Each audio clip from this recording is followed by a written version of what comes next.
এটা গাঁডা যেটা দেখাচ্ছি এটা হচ্ছে যে সাইফুল বাড়িগো গাঁডা। অল্প বৃষ্টিতে গাঁডা শেষ। আগে কত সুন্দর গিয়ে করে মানুষে পানি যাতায়াতের জন্য ড্রেন রাখত, ব্যবস্থা রাখত। এখন এই ব্যবস্থাটা না থাকাতে এই কষ্ট।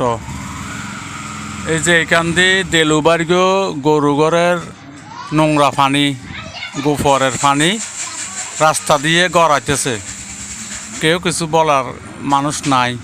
এই যে নোংরা পানি এগুলা কিন্তু আগে গিয়ে সুন্দর করে ড্রেন আছিল। এই ড্রেন ন থাকাতে এখন এই সিএনজি চালাছে। ইসুপের বাড়ি দি ডাইরেক্ট পুকুরের পানি কীভাবে আইতেছে, এই যে ঘুরে ফেনা রাস্তার উপর দিয়ে চলাচল করতেছে, রাস্তার জন্য ক্ষতি।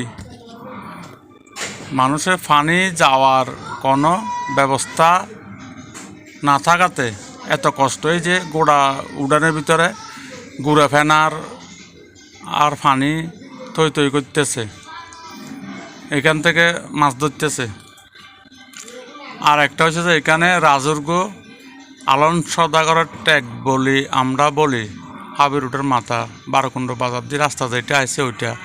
এই যে রাস্তা এত বড় একটা এখানে পুকুর আছে, এই পুকুরের কোনো পানি যাওয়ার মতো হাইওয়ের কোনো ব্যবস্থা নাই, ড্রেনের কোনো ব্যবস্থা নাই। এখন এখান দিয়ে রাস্তার প্রতি পানি চলাচল করতেছে।